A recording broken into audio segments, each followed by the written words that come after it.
Trail runners, welcome back to Chasing Gold. We're talking to some of the top contenders at this year's Javelina 100, chasing those golden tickets to the 2024 Western States 100. On today's show, we have Jeffrey Stern. He's 36, ran his first ultra in 2017 at the Tamalpa Headlands 50K in California, where he placed 12th in 5:04:53. He's Ultra Running Magazine's assistant editor, Headlands 50K race director. Yes, that race that he ran in 2017. He's also a coach and sponsored by Solomon. Jeffrey, welcome to the show.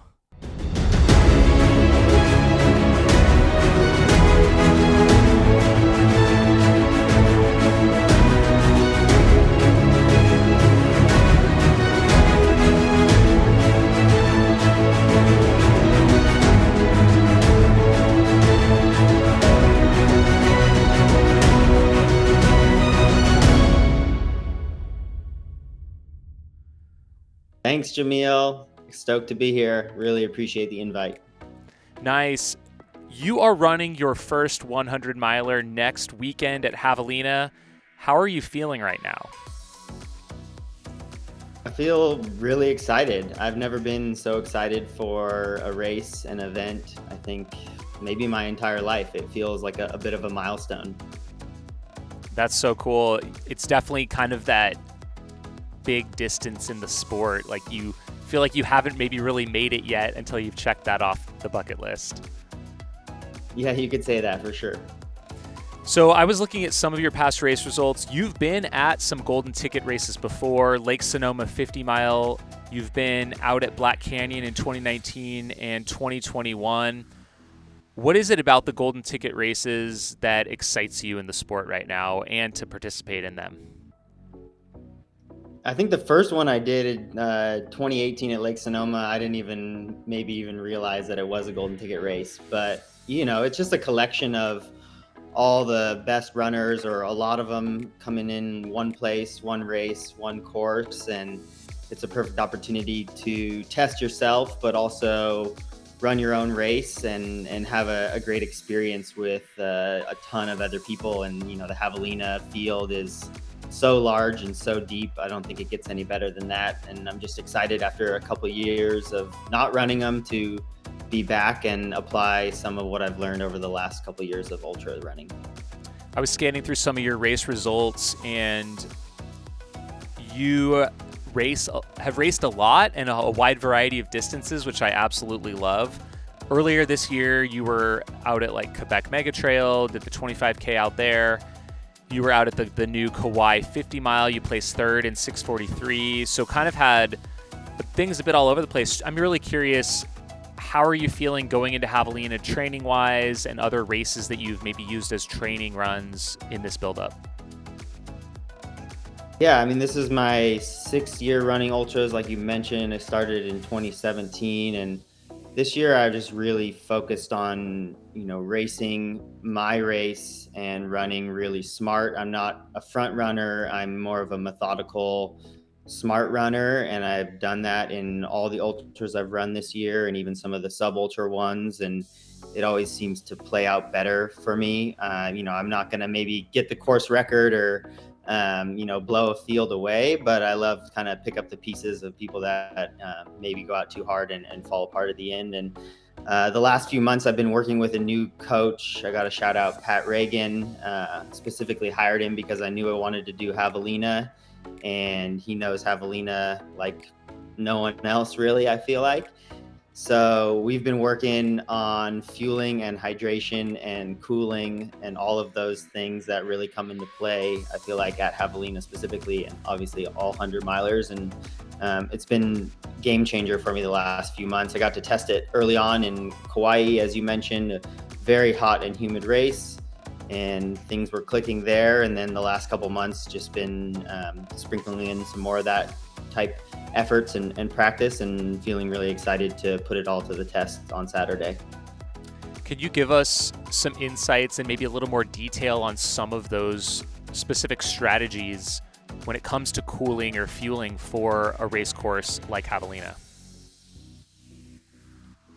Generally speaking, early and often, I think most of my career, both when I was more of a cyclist and, getting early into running, I was trying to get away with being very minimalist and drinking less and eating less. And I've been going out on 90-minute, 2-hour runs with, 2 bottles and a third bottle ready to roll. And just, knowing that 100-miler kind of becomes an eating competition at a certain point. And then Javelina specifically, just staying wet, staying cool, wearing ice bandanas, all those things that will keep the core temp down, the topical cooling methods. And again, yeah, just starting early, not waiting until you're overheating, but preemptively doing all that stuff, staying on top of salt, all those things I think really add up in the last few hours, which is where you see maybe some more movement going on in the front of the field.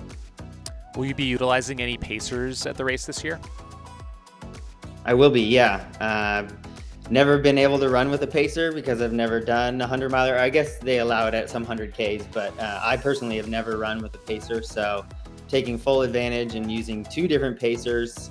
My first pacer is going to be my really good friend, Keely Henninger, who will be running the 4th lap with me. And then my second pacer will be someone who has a good amount of experience at Havalina, Lottie Brinks. And both of them have won golden tickets before. So I feel like I couldn't have 2 better pacers than my 2 friends, Keely. Yeah. That is an all-star stacked pacer roster right there. Are they also on your crew as well? Yeah, we're keeping it tight. They are my only 2 crew members and my 2 pacers. Perfect. I mean, that's a winning combo right there. That's amazing. Curious a little bit more, like, how did you originally get into the sport of ultra running?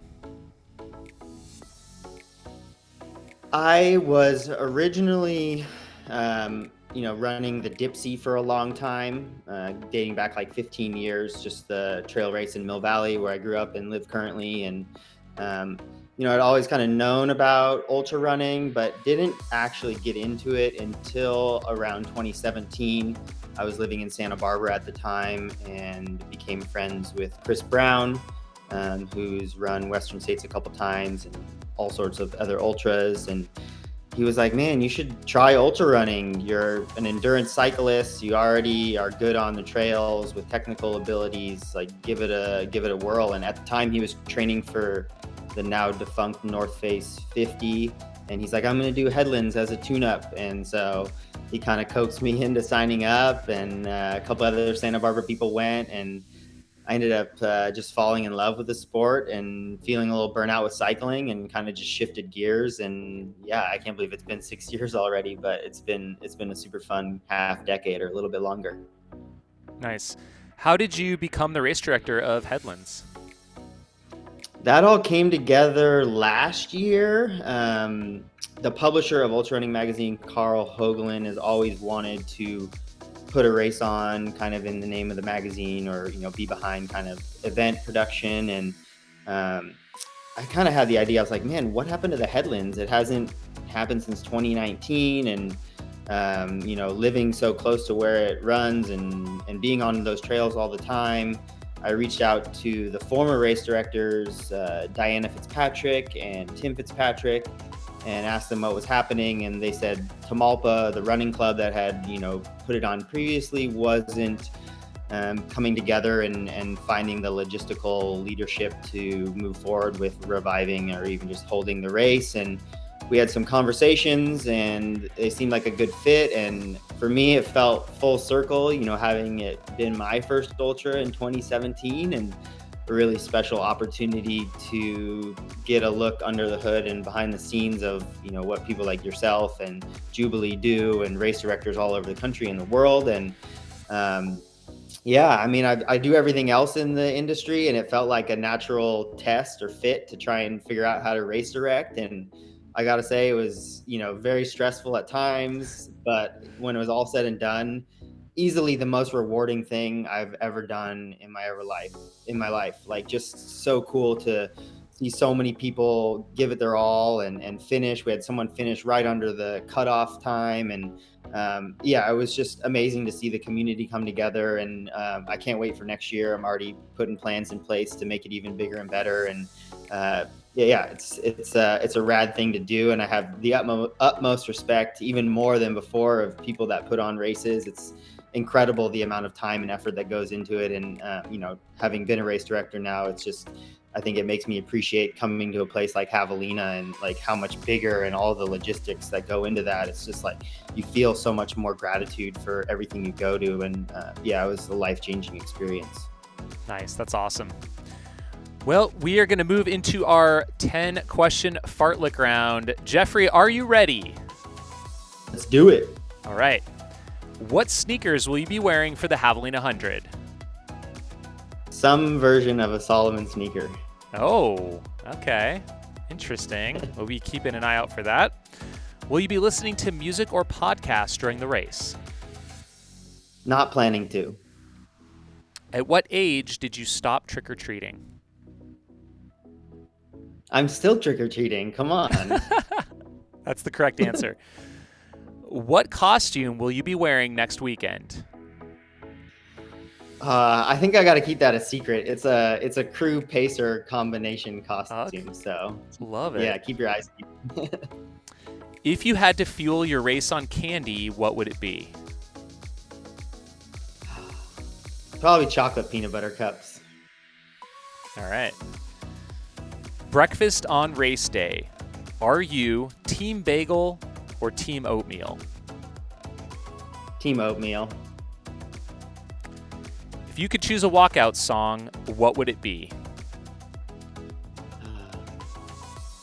Probably living on a dream. Nice. Best hallucination at an endurance event.